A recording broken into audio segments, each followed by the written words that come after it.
سود لکھنے والا اور سود پر گواہی دینے والے کو کیوں ملعون قرار دیا گیا ہے؟ کیونکہ وہ وسیلہ بن گئے نا ان لینے اور دینے والے کے لیے نا۔ اچھا میں بھی سمجھا رہا تھا کہ زیادہ کھانا یہ کس میں آئے گا؟ حرام، مکرو یا مباح؟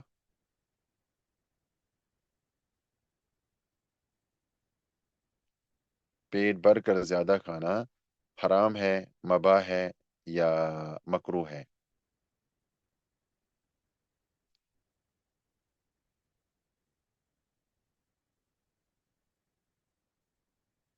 اب دیکھیں نا، یہ حالت ہے اس کی کہ اگر آپ کھائیں گے نہیں تو آپ اچھے سے عبادت بھی نہیں کر پائیں گے۔ یہ بھی ہے نا۔ اچھا مباح ہی ہے، کیونکہ وہ انہوں نے کیونکہ وہ انہیں حرام تک پہنچا رہا ہے۔ کس معاملے میں حرام تک پہنچا رہا ہے؟ اچھا اگر وہ عبادت میں رکاوٹ بن جائے، جی بالکل، ماشاء اللہ صحیح جواب ہے۔ یعنی اب یہ کنڈیشنز اس کی کنڈیشنز کو دیکھا جائے، اگر اس نے بہت ہی زیادہ پیٹ بھر کر کھایا ایسے کہ وہ اس کے لیے عبادت میں رکاوٹ بن گیا، تو یہ مکروہ قرار پائے گا اس صورت میں، ٹھیک ہے۔ لیکن اگر اتنا زیادہ کم کھایا کہ وہ عبادت بھی اچھے سے نہیں کر پاتا ہے، تو اس صورت میں وہ اتنا کھائیں کہ عبادت اچھے طریقے سے کریں یا علم اچھے طریقے سے حاصل کریں، تو پھر اس صورت میں مستحب قرار پائے گا۔ لیکن عام حالت میں جو ہے نا، کھانا کھانا مباح ہے، مباح ہے۔ تو کنڈیشنز کو دیکھا جائے، جو آ، وہ ہوتا ہے نا دنیا پرست اور کھانے کے ساتھ بے حد محبت کرنے والا اور بہت زیادہ کھانے والا، پیٹو جسے کہتے ہیں، تو وہ کھانا مکروہ قرار پائے گا، کیونکہ وہ اس کے لیے عبادت میں رکاوٹ بن جاتا ہے، وہ پھر بعد میں عبادت اچھے سے نہیں کر پاتا ہے۔ ورنہ تو زیادہ کھانے میں کوئی حرج نہیں ہے، بشرطے کہ وہ اس کے لیے غنودگی یا جو ہے عبادت میں رکاوٹ نہ بن جائے۔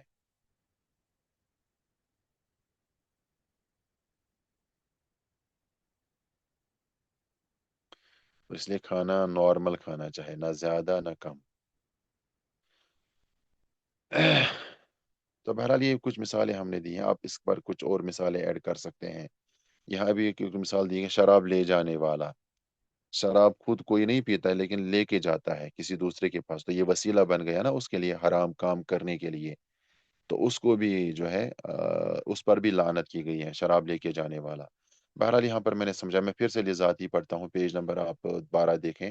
لذاتی ہی کہنے سے ہر وہ چیز نکل گئی جس کے ساتھ حکم اس لیے متعلق ہے کہ وہ معمور بھی کا وسیلہ، معمور بھی کا مطلب جس کا حکم دیا گیا ہو، معمور بھی کا وسیلہ ہے، یا نہیں اس لیے متعلق ہے کہ وہ منہا عنہ کا وسیلہ ہے۔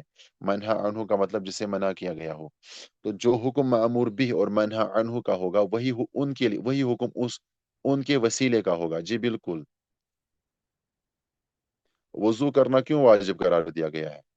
وضو کرنا فرض کیوں ہے، بلکہ رکن قرار دیا گیا ہے؟ وضو تو نماز کا رکن ہے نا، یا شرط ہے؟ ہاں شرط ہے۔ تو شرط کیوں قرار دیا گیا ہے وضو کو؟ کیونکہ اس کے بغیر نماز نہیں ہوتی ہے۔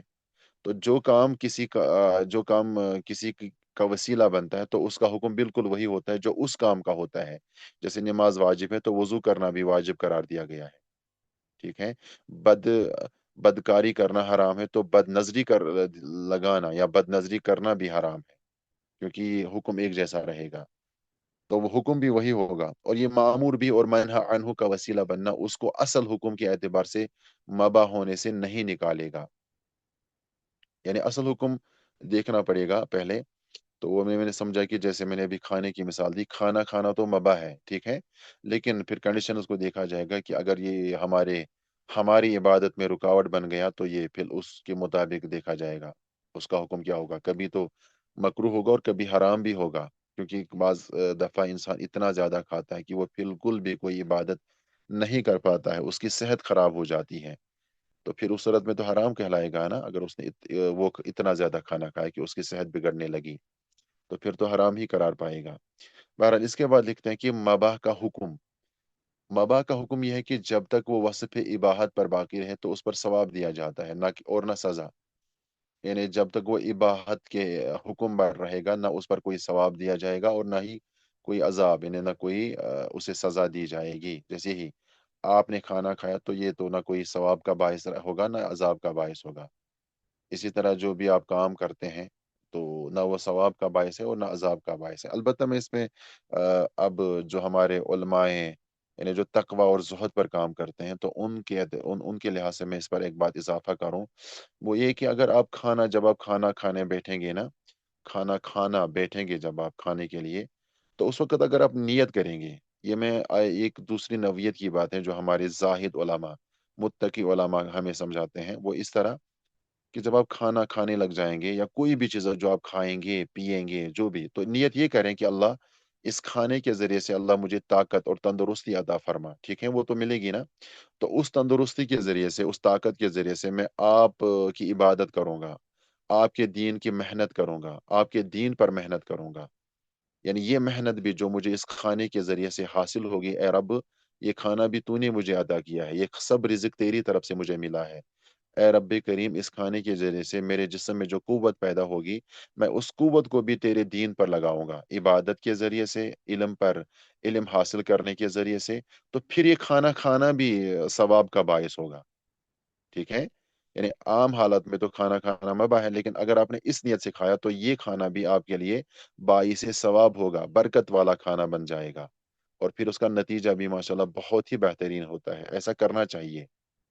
اسی طرح جب آپ سوئیں گے تو سوئیں گے رات میں سویرے سوئیں گے، اور پھر اس نیت سے سوئیں گے کہ اللہ میں صبح سویرے اٹھ کر نماز فجر با جماعت مسجد میں پڑھوں، اس لیے میں سویرے سوتا ہوں، اور پھر سنت نبوی کے تحت آپ سوئیں گے، جیسے داہنی کروٹ پر آپ سوئیں گے اور دعائیں وظائف پڑھ کے تلاوت کر کے آپ سوئیں گے، پھر جو ہے، اچھا داہنی کروٹ میں نے بتایا، وہ داہنی کروٹ پر آپ سوئیں گے، اور اسی نیت کے ساتھ کہ میں صبح سویرے اٹھ کر با جماعت نماز پڑھوں یا تہجد پڑھوں، تو یہ سونا بھی آپ کے لیے عبادت بن جاتا ہے، عبادت کا باعث بن جائے گا آپ کے لیے، تو اس طرح ہمیں یاد رکھنا چاہیے یہ ساری چیزیں، یعنی آپ بس عقل مند اور چالاک بننا ہوگا ہمیں اس معاملے میں، کہ ہم ہر کام کو عبادت کا ذریعہ بنا سکتے ہیں، بلکہ میں تو کہتا ہوں کہ اگر آپ بیت الخلاء بھی جائیں گے سنت نبوی کے مطابق دعا پڑھ کے، تو انشاءاللہ تعالی اس پر بھی آپ کو اس لیے ثواب دیا جائے گا کہ آپ نے سنت کا اہتمام کیا ہے، ورنہ تو ہر کوئی کھانا کھاتا ہے، ہر کوئی رات کو سوتا ہے، ہر کوئی یہ دنیاوی اور روزمرہ ضروریات پوری کرتا رہتا ہے، اور کرنی بھی ہے نا، لیکن اگر آپ عقل مند اور چالاک ہیں تو انشاءاللہ ان کاموں کو بھی آپ اپنے لیے باعث رحمت بنا سکتے ہیں، اللہ کے فضل و کرم سے، اللہ عمل کرنے کی توفیق عطا فرمائے۔ تو بہرحال ورنہ تو مباح کا حکم وہی ہے، نہ اس پر سزا دیا جائے گا اور نہ عذاب دیا جائے گا۔ اب میں نے یہ علماء یعنی زاہد اور متقی علماء کے لحاظ سے میں نے جو بات سمجھائی وہ آپ کے علم کے اضافے کے لیے، ورنہ یہ اگر اصول فقہ کی بات کی جائے تو مباح کا حکم ہم نے سمجھا ہے، اور یہ جو باتیں میں نے آپ کے سامنے پیش کی ہیں، تو ہاں میں نے اس کی تربیت ایک استاد سے لی ہوئی ہے، اور دوسری بات ایک کتاب سے میں نے یہ ساری باتیں پڑھی ہوئی ہیں کہ ہمیں ہر کام کو عبادت کا ذریعہ بنانا چاہیے، تو پتہ ہے وہ کتاب کون سی ہوگی؟ آپ کے علم میں ہونی چاہیے اس کتاب کا جو ہے نا نام، یا اس کے مصنف کون ہوں گے، جو اس طرح کی زاہدانہ اور متقیانہ باتیں لکھتے ہوں کہ کھانا بھی آپ عبادت کا ذریعہ بنائیں، بیت الخلاء بھی جائیں گے تو وہ بھی آپ کے لیے عبادت کا ذریعہ بن جائے، ثواب کا ذریعہ بن جائے، آپ سوئیں گے بھی رات کو تو وہ بھی آپ کے لیے ثواب اور رحمت کا ذریعہ بن جائے، ورنہ تو غیر مسلم بھی سوتا ہے۔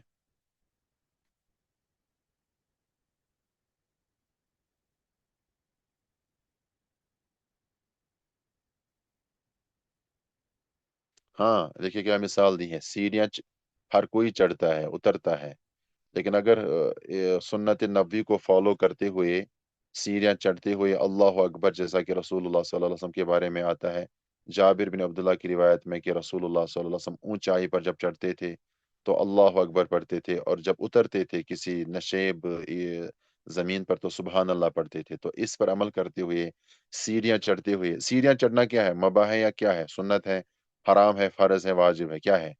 سیڑھیاں چڑھنا، یعنی دوسری منزل پر آپ جا رہے ہیں تو سیڑھیاں چڑھنا کیا ہے؟ ان پانچ احکام کیا ہے، حرام ہے یا مکروہ ہے، سنت ہے یا واجب ہے یا مباح ہے؟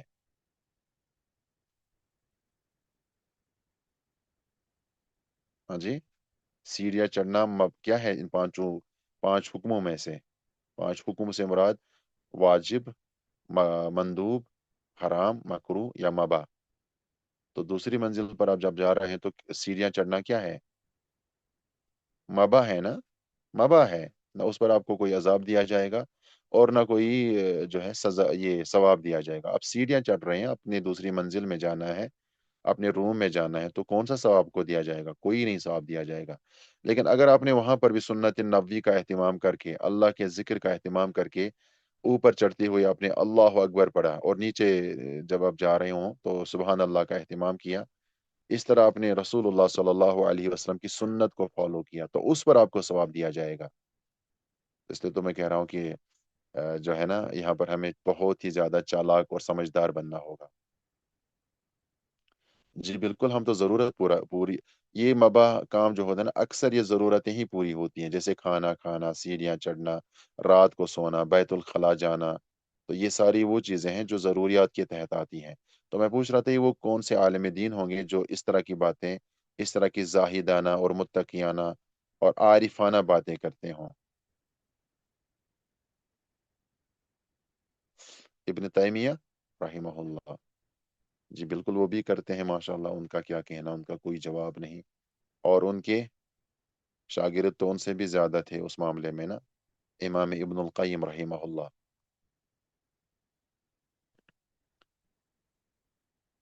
زاد المعاد اور ابن القیم کی تو ہر کتاب اسی, ہر کتاب میں آپ کو یہی منہج اور یہی اسلوب نظر آئے گا, ہر کتاب میں.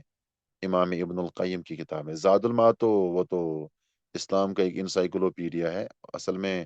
ان کی یہ ساری باتیں جو ہے نا, مدارج السالکین اور طریق الہجرتین میں نظر آتی ہیں, اور الوابل الصیب میں نظر آتی ہیں. تو یہ وہ کتابیں ہیں جہاں پر ان کی یہی شکل نظر آتی ہے.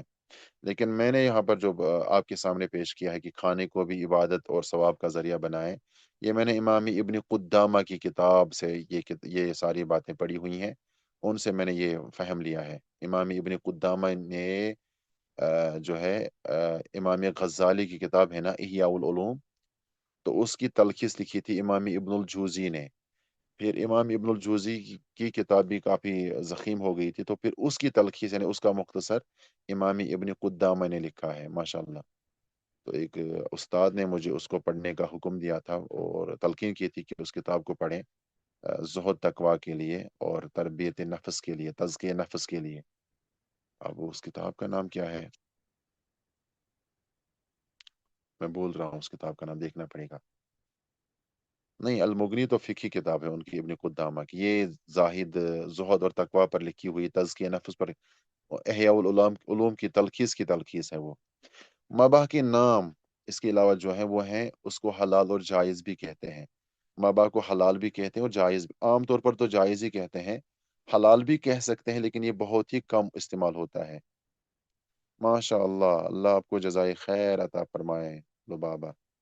یہ کتاب میں نے ہارڈ کاپی, میرے پاس ہارڈ کاپی ہے, یہ مختصر منہاج القاصدین, یہی ابن قدامہ کی کتاب ہے جو انہوں نے امام ابن الجوزی کی کتاب کا اختصار کیا ہے. اور امام ابن الجوزی نے وہ کتاب جو ہے احیاء العلوم, جو کہ امام غزالی کی مشہور کتاب ہے زہد اور تصوف پر, تو امام ابن قدامہ نے جو ہے منہاج القاصدین کے نام سے اس کا اختصار لکھا ہے. اور یہ اتنی بہترین کتاب, یہی باتیں ملتی ہیں اس میں, زہد اور تقوی اور تربیت نفس اور تزکیہ نفس کے حوالے سے. منہاج القاصدین کو ایک انڈیا کے ایک بہت بڑے عالم دین نے مجھے کہا تھا کچھ سال پہلے کہ اس کا مطالعہ کریں اور بار بار اس کو پڑھتے رہیں. تو ماشاءاللہ یہ بہت بہترین کتاب ہے اس ٹاپک پر.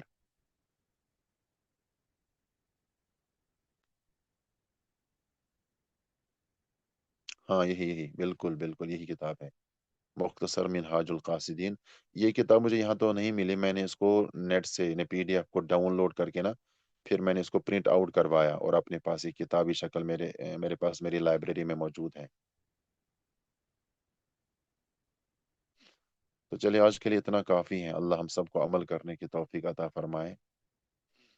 تو یہاں پر پوچھا جا رہا ہے کہ ٹائمنگ, کلاس ٹائمنگ کے بارے میں.